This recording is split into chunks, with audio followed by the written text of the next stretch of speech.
Welcome back to Higher Level Gaming. I'm Rob, and today we are talking more Borderlands 3 as promised. And I know just how excited everyone is for this game, myself included.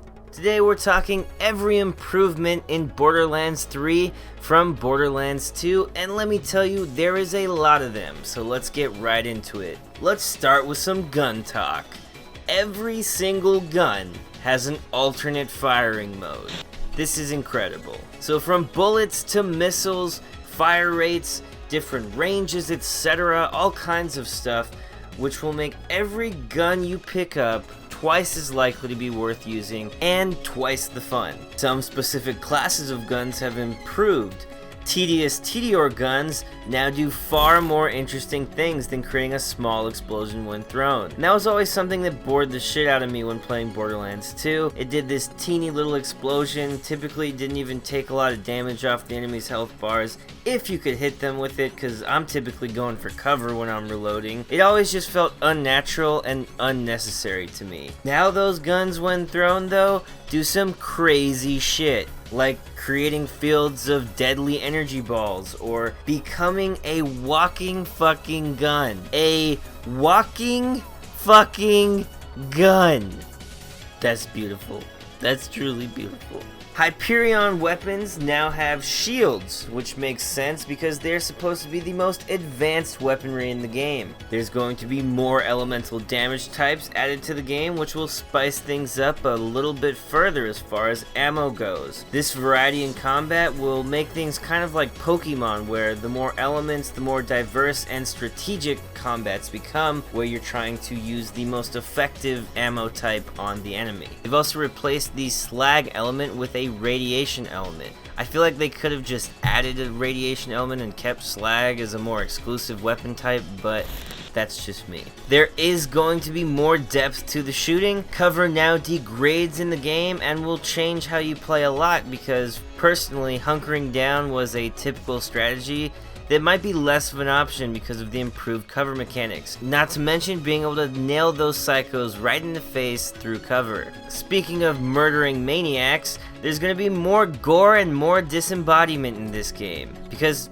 who doesn't like gore and guts in their games? Seriously, who are you? I'm going to turn you into a steaming pile of blood and guts. You can now knock the barrels into enemies instead of them being static.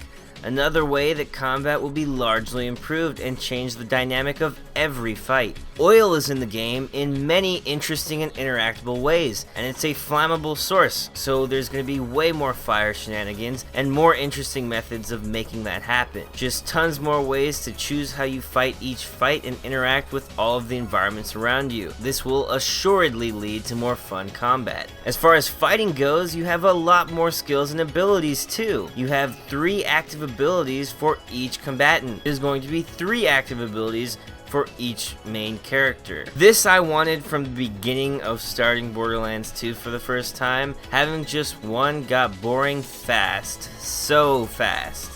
And the variety of abilities for each of the 4 characters you can play as is pretty amazing.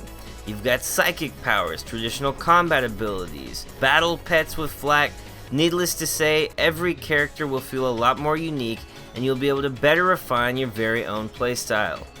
Everyone can now ground pound in the game too, adding that little bit of an extra option to combat. Moving on now to the vendors in the game. Marcus sells upgrades as well this time, not just guns. As if the guns weren't customizable enough, they want you to have all the options in Borderlands 3 though. There's of course still gun machines, which is dope, and now you can refill all of your ammo at the click of a button. You can also immediately see the item of the day out of each vending machine, saving you precious seconds. Man, we should be able to buy guns out of vending machines in real life. Actually, that's a horrible idea. Moving on. There's now a new machine in Sanctuary for if you miss loot and want to collect it up after the raid. It just collects it all for you. Super awesome quality of life adjustments like this seem to be commonplace in Borderlands 3 and serve to make the game easier to play. These devs are God's gift.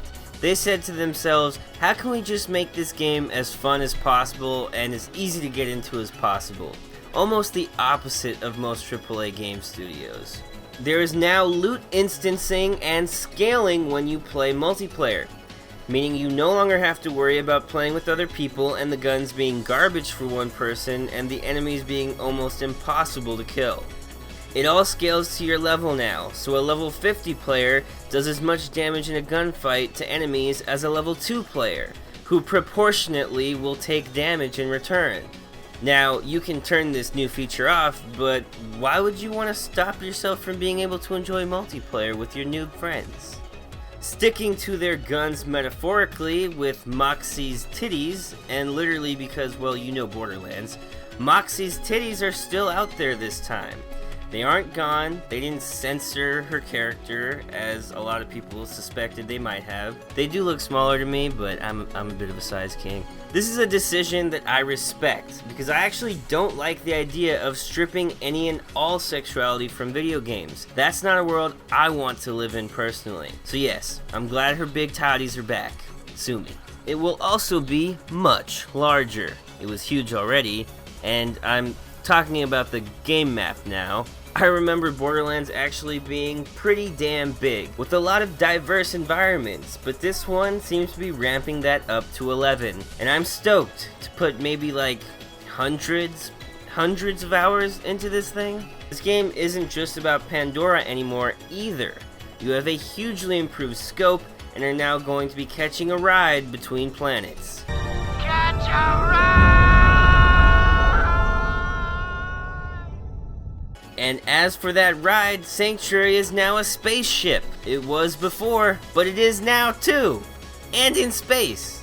On this new space traveling ship, you have player quarters and can place things around your very own room. That room is customizable and is based upon the character you choose to play through the game. Interplanetary FTL travel also looks sick, and you get to call the shots and watch yourself fly through space like you're Captain Picard. Hammerlock also has a trophy room aboard the ship for the heads of beasties who will inevitably collect for him again.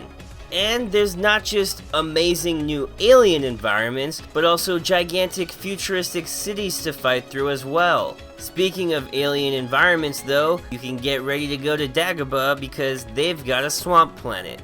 There's been some major improvements to movement, which was very much lacking in the first game. You can now slide as well as mantling up ledges, and that will make traversing this huge map they've concocted that much more enjoyable. Graphics look extremely similar to the last game, but there's still a lot of improvements there. And it seems that there's going to be way more fine details than before, especially with the character models. The twins especially, like if you look at these guys, their design is insane, and far more detailed than anything we saw in Borderlands 2.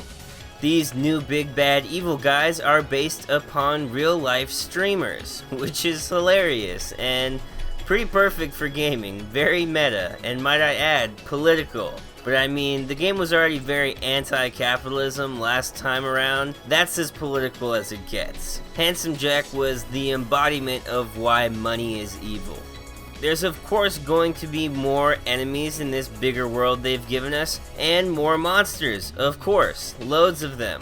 More guns, of course, literally millions if I remember correctly. Oh, sorry, no, it was actually 1 billion. Fucking sick. There's more bosses for you to fight, and more monster boss fights, which I'm excited for. Killing bosses is my favorite thing to do in video games. Very exciting. The one boss fight that they showed us really against Mouthpiece looks unique too, not just a dude in a big room. There's some flavor going on here. You can taste that beat drop.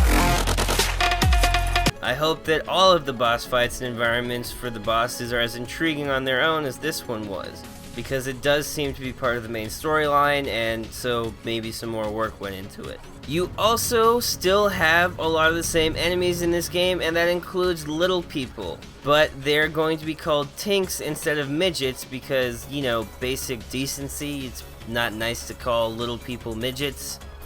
But I've also found out that tinks is kind of an insult as well, so maybe I'll just call them little people. And I wasn't sure if they'd come back at first. I like killing little people. Don't judge me. Psychos are still called psychos, They have to which be, isn't right? perfect. At the end of the day, it's something I'll enjoy, and I'm pretty sure that anyone who suffers from mental illness will know that the way these people act is not representative of real-life mental illness. There's more interesting vehicle types, and I'm hoping this means some kind of aircraft, but not entirely positive. They've shown nothing of the sort. And at the very least, I'm expecting some sick tanks. Maybe a motorcycle, could be. These guys like making dreams come true after all. Lilith seems to play the role of Angel this time around, and they even got a live action actress to do the visual effects that pop up on screen when you used to talk to Angel. That's an awesome detail and something you wouldn't expect them to carry over, much less emphasize even more, which I think is dope. That's another thing that adds to the character of Borderlands games, this out of place live action stuff. I love it though, it's a really artistic contribution to the game. There's even been improvements to how you progress through the game with the badass rankings, which has actually been renamed. It's now a branching skill tree though, but it's called Guardian Challenges, and what the fuck, I like being a badass. Meh. Well, that's almost every improvement made to Borderlands 3, but there's actually been so many that I couldn't even fit them all in this video. Why don't you leave me a comment down below telling me what your favorite change to the newest game is? And if you watched this entire video, please subscribe to HigherLevelGaming.